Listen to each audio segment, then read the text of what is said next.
अगर दुनिया के सबसे तेज आदमी की बात की जाए या फिर बात की जाए मार्शल आर्ट की, तो आज भी एकमात्र शख्स का चेहरा हमारे दिमाग में आता है। वो है ब्रूस ली, जो अपने बिजली जैसे फुर्ती और खतरनाक तेज किक से सेकेंडों में किसी को भी धूल चटा सकते थे। दोस्तों, वैसे तो बहुत कम लोग होंगे जो ब्रूस ली के नाम से वाकिफ नहीं होंगे, लेकिन जो उनके बारे में नहीं जानता है उन्हें मैं बता देता हूं कि ब्रूस ली मार्शल आर्ट के बादशाह थे, या फिर कह लीजिए उनके जैसा मार्शल आर्ट का हुनरबाज उनके बाद आज तक कोई पैदा ही नहीं हुआ। मार्शल आर्ट के बादशाह होने के साथ ही साथ वह हॉलीवुड फिल्मों के बहुत बड़े स्टार थे। उन्होंने बहुत सारी सुपरहिट फिल्में भी दी हैं। दोस्तों, ब्रूस ली की मृत्यु 32 वर्ष की बहुत कम उम्र में हो गई थी, जिसके बारे में मैं आपको डिटेल में आगे बताऊंगा। लेकिन उन्होंने इस छोटे से उम्र में जितना कुछ कर दिखाया था ना, वो हर किसी के बस की बात नहीं है। ब्रूस ली के जीवन के बारे में बताने से पहले मैं आपसे उनके कुछ अद्भुत बातों को शेयर करना चाहता हूं, जिससे आपके अंदर उनके जीवन को जानने का इंटरेस्ट और भी बढ़ जाएगा। दोस्तों, कहा जाता है कि ब्रूस ली के किक की स्पीड इतनी तेज होती थी कि फिल्म की शूटिंग के बाद उनके फाइटिंग सीन को स्लो करना पड़ता था, ताकि स्क्रीन पर यह ना लगे कि ब्रूस ली नकली एक्टिंग कर रहे हैं। दोस्तों, किसी भी आम इंसान का इतने स्पीड से हाथ पैर चलना पॉसिबल ही नहीं था। ब्रूस ली किसी को भी 3 फीट दूर खड़े होने के बावजूद 0.05 सेकेंड में पंच मारकर गिरा सकते थे, जो कि अपने आप में एक अद्भुत टैलेंट था। ली भारत के गामा पहलवान के बहुत बड़े प्रशंसक थे। गामा पहलवान दुनिया के इकलौते पहलवान थे जिन्हें पूरी जिंदगी कोई भी मात नहीं दे पाया था। उन्होंने अपनी बॉडी पत्थर के डंबल और औजारों से बनाई थी। उनके जैसा पहलवान भारत को अभी तक नहीं मिल सका। ये तो हो गई ब्रूस ली की कुछ अद्भुत बातें, लेकिन चलिए अब मैं उनके लाइफ के बारे में आपको शुरू से बताता हूं। ब्रूस ली का जन्म 27 नवंबर 1940 को सैन फ्रांसिस्को के चाइना टाउन में जैक्सन स्ट्रीट हॉस्पिटल में हुआ था। ब्रूस ली का वास्तविक नाम जून फेन ली था। ब्रूस नाम उन्हें हॉस्पिटल की नर्स ने दिया था जहां वह पैदा हुए थे। उनके पिता का नाम ली होई च्युएन था, जो कि चीनी थे, और उनकी मां का नाम कैथोलिक था। ब्रूस ली के पैदा होने के कुछ महीनों के बाद ही उनके पिता पूरे परिवार के साथ अपने जन्म स्थान हांगकांग वापस आ गए। होई च्युएन एक ओपेरा स्टार थे। दोस्तों, अगर आपको ओपेरा के बारे में नहीं पता तो बता दूं कि यह एक तरह का नाटकीय संगीत है। मतलब इसमें कुछ लोग का ग्रुप एक्टिंग करते हुए गाना गाते हैं। इस तरह के संगीत को यूरोपियन कंट्रीज में बहुत पसंद किया जाता है। उनके पिता के ओपेरा स्टार होने की वजह से 3 महीने की आयु में ही ब्रूस ली को गोल्डन गेट गर्ल नाम के एक फिल्म में एक बच्ची का किरदार मिला, और उनका फिल्मी सफर मात्र 3 महीने के छोटी सी उम्र से स्टार्ट हो गया।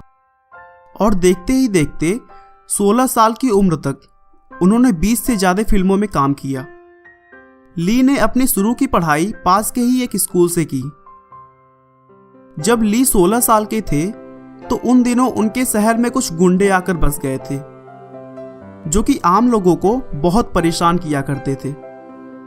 इसीलिए वह अपनी और अपने परिवार की सुरक्षा के लिए 16 साल की उम्र में मार्शल आर्ट का हुनर सीखना शुरू कर दिया। उन्होंने यिप मैन से ट्रेनिंग ली, जो कि एक माने जाने ट्रेनर थे, जिन्होंने ली को विंग चुन नाम के मार्शल आर्ट का अद्भुत टेक्निक सिखाया। मार्शल आर्ट के नॉलेज होने के बाद ली को गुंडों से लड़ने का शौक सा हो गया था, जिसकी वजह से उनके पिता बहुत परेशान रहते थे, और ना चाहते हुए भी उन्होंने ब्रूस ली को अमेरिका भेज दिया। वहां जाकर अपने खर्चों के लिए ब्रूस ली ने लोगों को गार्डन में मार्शल आर्ट सिखाना शुरू किया, और 20 साल की उम्र में कुछ पैसे जुटाकर यूनिवर्सिटी ऑफ वाशिंगटन में एडमिशन ले लिया और वहाँ भी उन्होंने स्टूडेंट्स को मार्शल आर्ट की ट्रेनिंग देनी शुरू कर दी। इसी बीच उनकी मुलाकात लिंडा एमरी से हुई और उन्होंने लिंडा को अपना दिल दे बैठा और अगस्त 1964 में शादी कर ली।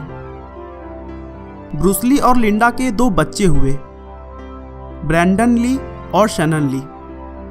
बड़े होकर ब्रैंडन, जो कि अपने पिता की तरह एक एक्टर बने, लेकिन 1993 में द क्रो मूवी के शूटिंग के समय गलती से उन्हें बंदूक की गोली लग गई, जिससे उनकी मृत्यु हो गई।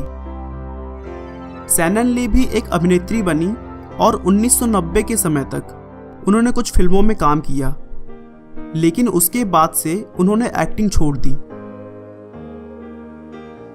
ब्रूस ली शादी के बाद मूवी के कुछ सीन्स के लिए मार्शल आर्ट सिखाने लगे थे।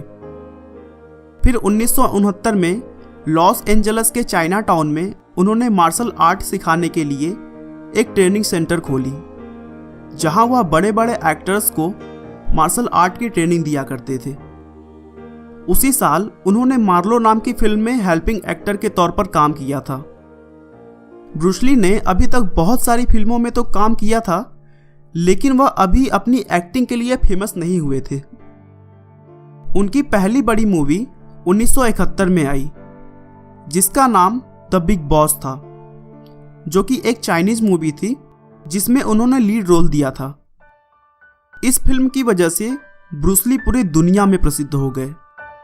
उसके बाद देखते ही देखते एक्टिंग की दुनिया में उन्होंने बड़ी सफलता हासिल कर ली और fist of fury, way of dragon जैसी सुपरहिट फिल्में दी।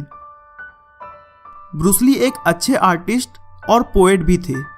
उन्हें किताब पढ़ने का बहुत शौक था। इतनी सफलता के बाद किसी इंसान की जिंदगी में अफवाहें ना आए, ऐसा तो पॉसिबल ही नहीं है। लोग कहते हैं कि बुलंदी पर पहुंचने के बाद उन्हें नशीली दवाओं के सेवन का शौक पैदा हो गया था। वह अपने आप को मार्शल आर्ट का संपूर्ण गुरु बनाने की सनक में जरूरत से ज्यादा अभ्यास करना शुरू कर दिया, जिससे उनकी दिमाग की नसें कमजोर पड़ गई थीं। 20 जुलाई 1973 की शाम ब्रूस ली के सिर में हल्का सा दर्द हुआ। उन्होंने दर्द की दवा ली और थोड़े ही देर में वह बेहोश हो गए।